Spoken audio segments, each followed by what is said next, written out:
Hello everyone, this is Ankita Awasthi. Welcome to my channel Ankita's visions. तो इस session में हम बात करने वाले हैं बाबा साहब भीमराव अंबेडकर यूनिवर्सिटी के हॉस्टल प्रोसीजर को लेकर के, क्योंकि बहुत सारे बच्चों के मन में ख्याल ये है कि मैम यहाँ पर एडमिशन तो हो जाता है लेकिन हॉस्टल मिलने में बहुत प्रॉब्लम होती है। तो उसके रिगार्डिंग हम यहाँ पर कुछ बात करेंगे, प्लस हम कुछ आपके जो मन में BBAU को लेकर के एक्स्ट्रा एक्टिविटीज़ जो हो रही हैं, जो भी क्वेश्चंस हो रहे हैं, मतलब ये ठीक है, आना चाहिए नहीं आना चाहिए, इन सब के बारे में हम थोड़ा सा बात करेंगे। तो सबसे पहले हम हॉस्टल के बारे में लेकर के बात कर लेते हैं। जैसे कि बहुत सारे बच्चों का होता है कि भाई हमारा एडमिशन यहाँ पर हो गया है, अब हम यहाँ पर रहने के लिए क्या करें। तो BBAU की तरफ से हॉस्टल का प्रोसीजर होता है, कब होता है, क्या होता है, इसके बारे में हम बताते हैं और किसको मिलता है किसको नहीं मिलता है। देखो, एक लाइन बोलूँगी कि हॉस्टल कोई कंफर्मेशन नहीं है कि सबको मिले, और ऐसा होता भी है सबको हॉस्टल नहीं मिलता है। उनमें से मैं एक एक्सपीरियंस्ड इंसान बैठी हूँ, इस वजह से मैं आपको क्लियर करती हूँ।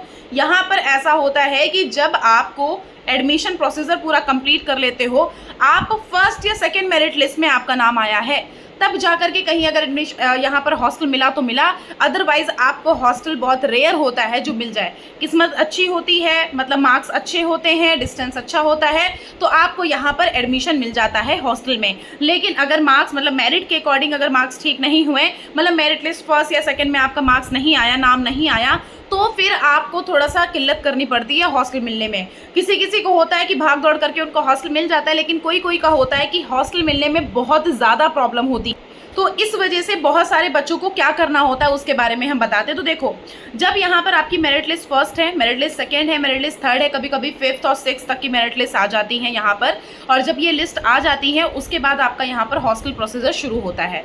मतलब आपको यहाँ पर काउंसलिंग के लिए बुलाया जाता है। तो पिछली बार जो हुआ था उसके बारे में हम बता देते हैं कि आपका यहाँ पर काउंसलिंग के लिए बुलाया जाएगा। उस टाइम पर आपको हॉस्टल के लिए लिंक भेजी जाती है। आप जब यहाँ आते हो तो ऑलमोस्ट बच्चों को लिंक भेज दी जाती है, लेकिन कभी कभी ऐसा होता है कि इनका जो हॉस्टल का फॉर्म है वो अपलोड भी हो जाता है। मतलब पिछले साल को हटाएं, अगर उसके पहले की बात करें तो हॉस्टल का जो फॉर्म है वो अपलोड हो जाता है इनकी वेबसाइट पे। लेकिन अभी क्या होने लग गया है, जब बच्चे यहाँ पर एडमिशन लेने के लिए जाते हैं तो उस टाइम पर आपको एडमिशन देने के बाद वो आप सभी को लिंक भेजते हैं। लिंक में आपको मतलब गूगल फॉर्म भेजते हैं, उस गूगल फॉर्म को आपको अप्लाई करना होता है। तो अगर आप एलिजिबल होते हो, हॉस्टल के लिए उनको ठीक लगता है, तो आपको हॉस्टल के लिए वो लिस्ट निकालते हैं जिसमें आपका नाम होता है। तो यहाँ पर होता क्या है, जब आप काउंसलिंग कराने के लिए आते हो, जैसे पहली मेरिट लिस्ट वाले बच्चे यहाँ पर काउंसलिंग कराने के लिए आए, पिछले साल में तो यही हुआ था। देखो, BBAU is a late university. मैंने आपको बोला है कि BBAU बहुत कछुए जैसी चाल चलती है, बहुत ही आराम से, और कोई ज़रूरी नहीं है कि आपके हर एक क्वेश्चन को क्लियर भी कर दे, हर एक कन्फ्यूज़न को क्लियर भी कर दे। बस यहाँ पर ये सेंट्रल यूनिवर्सिटी और थोड़ा सा फैकल्टी और ये पढ़ाई की वजह से लोग आते हैं। अदरवाइज़ यहाँ का एडमिनिस्ट्रेशन डिपार्टमेंट बहुत ही अजीब है, मतलब अजीब इन द सेंस काम थोड़ा स्लो चलता है। हो सकता है कि आपको वहाँ लिखा हो कि फर्स्ट मेरिट लिस्ट आउट, और उसके बाद वो लिस्ट पे क्लिक कर दो, उसके बाद आपको वहाँ लिस्ट शो ही ना हो, पेज डज नॉट फाउंड लिख के आ जाए। तो मतलब हम आपको इतना कह रहे हैं कि यूनिवर्सिटी के लिए आपको पेशेंस बना के बैठना है। यहाँ पर जब यूनिवर्सिटी आपको बुलाती है फर्स्ट के लिए, तब आप यहाँ पर जाए हुए होते हो, तो आपको उस टाइम तक हॉस्टल का प्रोसीजर कंप्लीट हुआ नहीं मिला होता है।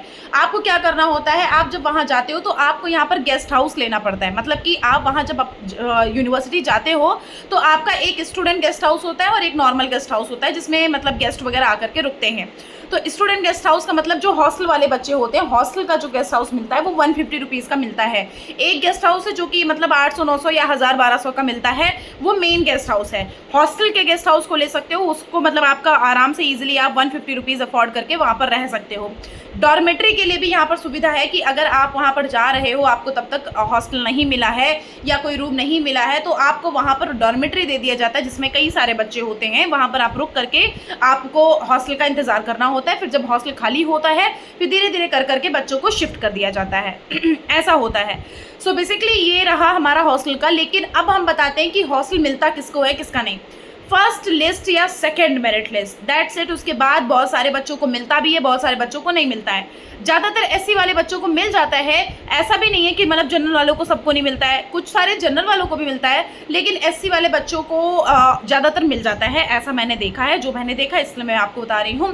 प्लस जो ये जनरल और ये सारे बच्चे हैं उनको मतलब फर्स्ट सेकेंड मेरिट लिस्ट का मिल जाता है। अगर थर्ड फोर्थ फिफ्थ सिक्स में आया है तो आपको हॉस्टल मिलने में पॉसिबिलिटीज़ कम हो जाती हैं। अगर आप बहुत ही बिल्कुल अलग उससे आ रहे हो, बहुत ही दूर से आ रहे हो, तो हो सकता है कि आपको यहाँ पर एडमिशन मिल जाए हॉस्टल में, अदरवाइज यहाँ पर हॉस्टल में एडमिशन मिलने में थोड़ा सा प्रॉब्लम होती है। ये हो गया। अब जो प्रोसीजर है मैंने बता दिया, जब आप काउंसलिंग के टाइम आते हो तो आपको गूगल फॉर्म भेजा जाता है, ठीक है, ये हो गया। फिर उसके बाद मतलब आपका ग्रुप बन जाता है, उसके बाद आपको गूगल वाला फॉर्म भेज दिया जाता है। अब आप पूछ रहे हो कि मैम अगर हम हॉस्टल में रहेंगे तो उसका क्या फीस है, क्या हम क्या करें? तो देखो, आपको 6 महीने की, अगर आप जनरल और ये सारे हो तो आपको यहाँ पर 6 महीने की 4600 मतलब 4600 रुपीज़ देने पड़ते हैं फीस, और उसमें से आपको 2000 रुपीज़ रिफंड हो जाते हैं। वो 2000 रुपीज़ कब रिफंड होते हैं? जब आप यहाँ पर हॉस्टल छोड़ के जा रहे होते हो तो 2000 रुपये रिफंड हो जाते हैं। मतलब 6 महीने की जो फीस है वो 4600 है आपके हॉस्टल की। फिर अगर खाने की हम बात करेंगे, मेस का अलग है। मेस का अलग मतलब कि आप मंथली 3000 रुपये पे करोगे। मंथली मतलब मेस का जो है पूरा कुल मिला के आपका मंथली जो है वो 3000 रुपये लगता है, जो कि आपको मेस को खुद से पे करना पड़ता है। और अगर आप 3-4 दिन की छुट्टी कर दोगे तो भले वो कंसेशन कर दें, अदरवाइज आप चाहे जितनी भी छुट्टी कर दो आपको पैसा वो वापस नहीं मिलेगा। तो ऐसा होता है, मेस का मिला लो 3000 पर मंथ, और ऐसे 4600 आप मिला लो मतलब 6 महीने का। तो ये कुछ ऐसा आप अपना एनालिसिस कर सकते हो। गर्ल्स के लिए यहाँ पर क्या है कि 8 बजे आपको एंट्री लेनी ही लेनी होती है, और जो बॉयज़ हैं वो आराम से घूम सकते हैं, फिर सकते हैं, कोई भी इशू नहीं है, आराम से आप इजीली सारा सब कुछ काम कर सकते हैं। अब हम बात करें हॉस्टल नहीं मिलेगा, उसके बाद हम क्या करेंगे? हॉस्टल नहीं मिलेगा तब आपको कुछ नहीं करना है, आप चुपचाप यहाँ पर पीजी और फ्लैट्स और रूम्स मैं आपको प्रोवाइड करा दूंगी। कोशिश मेरी रहेगी जिस हद तक का कि मेरा मतलब अगर मुझे रहेगा कि हाँ इधर सारे हैं रूम वगैरह अवेलेबल, मेरे तक कांटेक्ट आते हैं, तो मैं वो आपको शेयर कर दूंगी। आपकी किस्मत होगी, अच्छी जगह पे आपको मिल जाएगा। और अगर इन केस ऐसा होता है कि नहीं अवेलेबिलिटी होती है तो देखो, आपको कुछ नहीं करना है, मैं आपको एक ब्रोकर का नंबर दे दूंगी, वो कम पैसे लेगा, कई सारे बच्चे होंगे तो आपको वो अच्छी अच्छी जगह दिखा सकता है, ठीक है।